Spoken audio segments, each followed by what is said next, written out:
Friends, I honestly think Lei Jun could be on the verge of making another huge success because the Xiaomi Skynomad N70 really looks like it has all the ingredients to become a blockbuster SUV.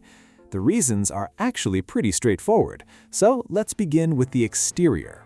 A quick shout out to our automotive partner in China for sharing this video and helping make it possible. Thank you for your support.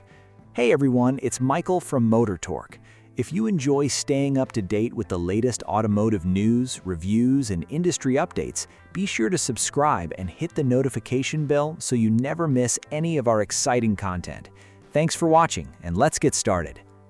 To be honest, there isn't a whole lot to explain when it comes to the N70's overall design, because it looks almost the same as the N90. The biggest difference is that the N70 is smaller. It measures 4,960 millimeters in length and has a wheelbase of 2,950 millimeters, which still puts it firmly in the mid to large SUV category. You can also see that the front end sits slightly lower, giving the N70 a more compact and cleaner appearance. In my opinion, this design makes it feel more practical and better suited for the needs of regular families. There are a few smaller changes as well. The N70 doesn't come with electric doors or soft-close doors, although the door opening angle remains unchanged. It also does away with the rear-mounted solid-state LiDAR, but it still keeps a single laser sensor. Moving inside, the Skynomad N70 follows the same basic approach as the N90, with a symmetrical cabin layout and a warm, comfortable atmosphere. Of course, there are some noticeable differences when you look more closely. For instance, some of the interior materials have changed. The lower section of the N70 no longer uses soft-touch materials, and the glove box is no longer foldable. The sunshade has also been changed to a manual design, but considering the price difference, I think these compromises are completely understandable. The good news is that the N70 hasn't really sacrificed much when it comes to features. It still offers pretty much everything you would expect. You get a front HUD, a small display, the same two-spoke steering wheel, and the same floating center screen. Even the airflow controls still use physical buttons. The lower section of the cabin layout is also unchanged, and the dashboard can still move forward and backward. The only difference is that there is now just one wireless charging pad. As for the seats, the front row comes with ventilation, heating, and massage functions. The rear seats get ventilation and heating, but no massage function. So why do I believe the Skynomad N70 could really stand out in its class and has a strong chance of becoming a bestseller? The answer is the space in the second row. Friends, even when I stretch my legs all the way out, I still can't reach the front seat. Have you ever seen space like this in a 5-seat SUV?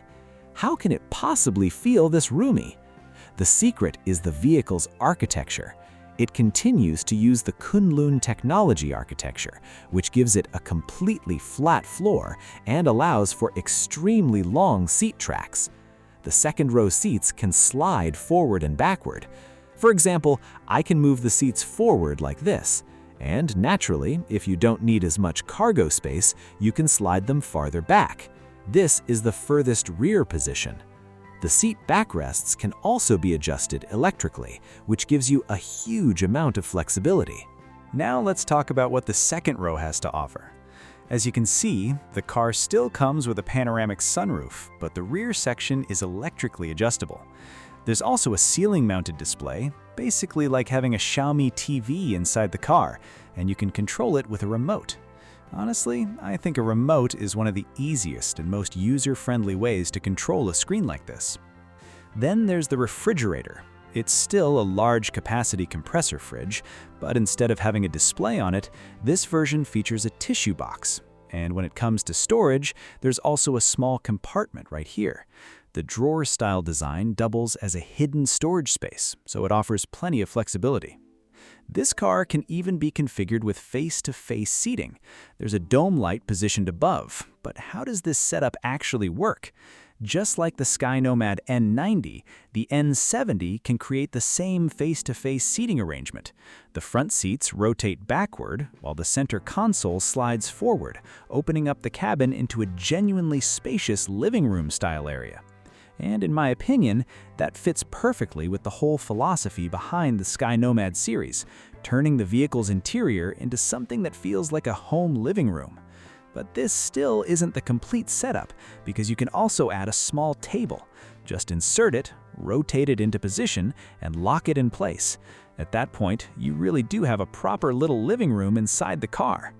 Honestly, you don't see this kind of setup in other 5-seat SUVs. I believe this completely new interior layout could become one of the N70's biggest competitive advantages. Of course, you can also fold the seats down and turn the interior into a large bed. I think that makes this car especially well suited for road trips, particularly during holiday seasons. Bring along an extra mattress, rotate the seats, lay everything flat, and the rear of the cabin becomes a large sleeping area. That could even save you the cost of one night's accommodation, and you know how incredibly expensive hotels can get during the holidays. Another important point is cargo capacity. Thanks to those extra long sliding rails, the available luggage space can be expanded significantly, giving the N70 more carrying capacity than a typical 5-seat SUV. When it comes to hardware, the Skynomad N70 still comes equipped with a LiDAR system. It uses the new Solvay 700 top powertrain, which is also Xiaomi's latest driver assistance system. For power, the vehicle uses a 1.5T range engineer engine. Another major difference between the N90 and the N70 is the range and drivetrain setup. This model is available in both 2-wheel drive and 4-wheel drive versions, meaning you can choose between a single motor or dual motor configuration. The single motor version produces 210 kilowatts, while the dual motor version adds another 100 kilowatt motor on the rear axle. The battery options are different as well. There's a 56 kilowatt-hour lithium iron phosphate battery and a 76 kilowatt-hour ternary lithium battery. The lithium iron phosphate pack uses cells supplied by Xinhuanda, while the 76 kilowatt-hour battery uses cells from Zhangcheng Xinheng. According to the information available, the pure electric range can reach as much as 505 kilometers, while the combined driving range is close to 1,500 kilometers. That is seriously impressive. As for the chassis, the Skynomad N70 uses a front dual XB and rear HB setup, along with variable damping and single-chamber air suspension. So, that's the Skynomad N70. Honestly, I think this vehicle has a genuine chance of becoming a bestseller because the way it uses interior space is simply outstanding. I'll be uploading a detailed test drive soon, so if you're interested, make sure to subscribe to the channel and join our team. That's all for this video. I'll see you in the next one. Bye.